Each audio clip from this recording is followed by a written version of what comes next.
اور جس ڈیڈیکیشن سے آپ کام کر رہے تھے، ڈیفینیٹلی اس طرح کے ٹیچرز کی ہر جگہ ضرورت ہوتی ہے. تو اس ادارے کا آپ پہ ایک حق تھا، آپ نے کیوں چھوڑنے کا فیصلہ کر لیا اسے؟ میں نے ایگزیکٹلی 98 سے لے کے 2008 تک انڈس ویلی میں پڑھایا، اور میں دونوں اپنی پروفیشنل پریکٹس اور اپنی ٹیچنگ کو بہت ساتھ لے کے چل رہا تھا، اور ریگولرلی ایگزیبیشنز وغیرہ کر رہا تھا. لیکن ایک پوائنٹ پہ مجھے لگا کہ either I should become a full time teacher یا فل ٹائم پریکٹسنگ آرٹسٹ. اچھا، اب شاید اگر میں کچھ اور کر رہا ہوتا تو شاید میں مینیج کر لیتا، لیکن سم ہاؤ اسکلپچر ایک بہت زیادہ ڈیمانڈنگ ہے، آپ کو اس میں ٹائم ذرا زیادہ دینا پڑتا ہے. تو اب شاید میں دنیا کی ہر چیز پہ کمپرومائز کر لیتا، لیکن اپنی جو آرٹ پریکٹس ہے اس پہ کمپرومائز نہیں کر سکتا تھا. تو پھر میں نے یہی ڈیسائیڈ کیا کہ مجھے ٹیچنگ کوئٹ کر دینی چاہیے، اور مجھے اپنی جو ہے وہ اسٹوڈیو پریکٹس کرتے رہنا چاہیے. وہی بات ہے کہ اسکلپچر سے کھانا کمانا بہت مشکل تھا کسی ٹائم پہ، لیکن آج جو کچھ بھی ہے وہ اسکلپچر کی وجہ سے. آپ کی ایک سیریز ونگڈ تھاٹس، یہی لفظ ہے if I'm correct. انٹلیکچولی اس کام کو کس طرح دیکھتے ہیں، جو باہر دنیا میں جس طرح کا کام ہو رہا ہے اور اپنے کام کو کس طرح پلیس کرتے ہیں، کنیکٹ کس طرح کرتے ہیں دونوں چیزوں کو؟ یار اس میں یہ ہے کہ میرا پرسنلی یہ بلیو ہے کہ ہم سب دو دنیاؤں میں رہتے ہیں، ایک ہے فزیکل ورلڈ اور ایک ہے اسپریچول ورلڈ. تو some time as an artist آپ انسپائر ہوتے ہو جو کچھ آپ کے ارد گرد فزیکل ورلڈ میں ہو رہا ہے، اور سم ٹائم آپ انسپائر ہوتے ہو کہ جو آپ کی ود ان یور سیلف ہو رہا ہوتا ہے. But most of the time میرے کام میں جو میری ایک اسپریچول ایکسپیرینسز کہہ لیں اس کو، یا جو میرے اپنے پرسنل تھاٹس ہیں ان کا ایکسپریشن ہوتا ہے.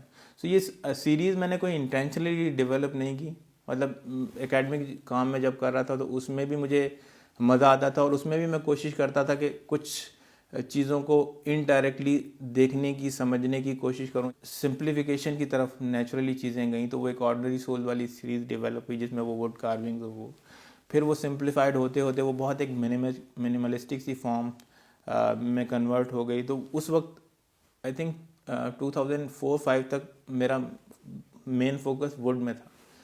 پھر اگین میں نے سوچا کہ ذرا سا یہ بہت ایک کائنڈ آف کنفائنڈ مٹیریل ہے، بہت ریسٹرکٹ کرتا ہے مجھے، تو مجھے کچھ مٹیریل چینج کرنا چاہیے، میڈیم چینج کرنا چاہیے.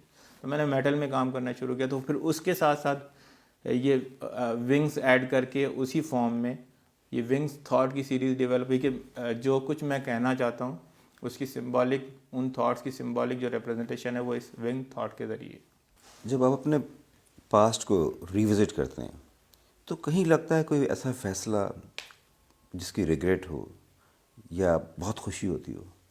شاید جو مجھے لگتا ہے کہ جو سب سے بڑی بلیسنگ ہے مجھ پر، وہ یہ ہے کہ کوئی ریگریٹ نہیں ہے. اور ریگریٹ آئی تھنک اس وقت ہوتی ہے جب آپ انٹینشنلی کسی ایک کو یا بہت ساروں کو نقصان پہنچانے یا تکلیف دینے کی کوشش کرتے ہیں. ان انٹینشنلی تو ہو ہی جاتا ہے نا کہ آپ سے کوئی ناراض بھی ہو جاتا ہے، اور آپ، لیکن انٹینشنلی اگر آپ نے کسی کو تکلیف نہ پہنچائی اور کسی کو نقصان نہ پہنچایا ہو تو پھر ریگریٹ نہیں ہوتی.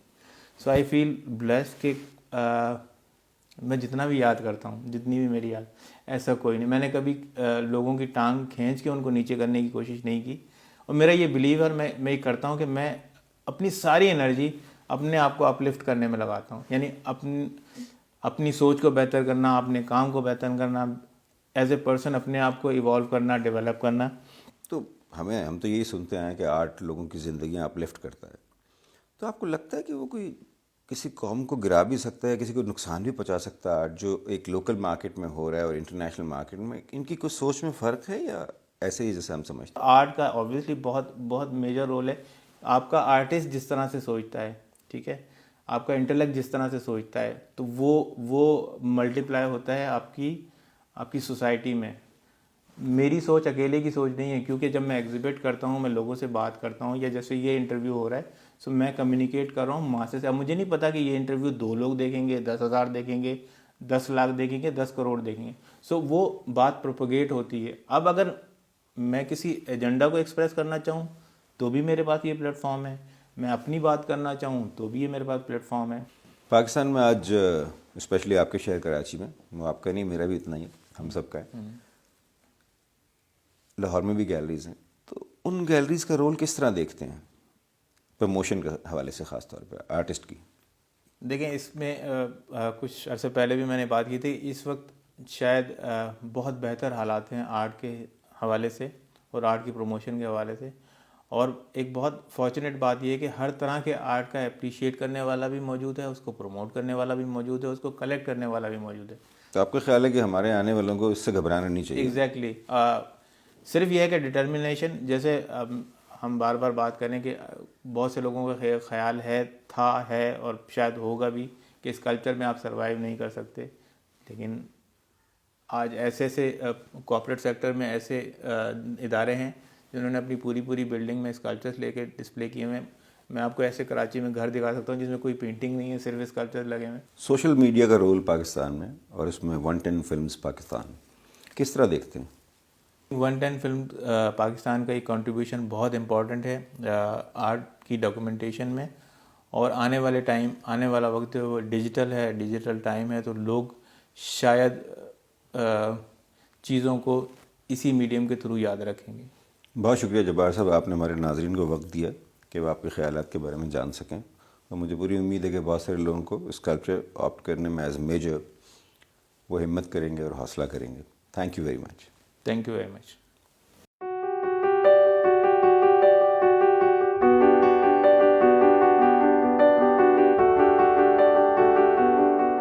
ون ٹین فلمز پاکستان کا ایک منفرد پروگرام 110 آرٹ.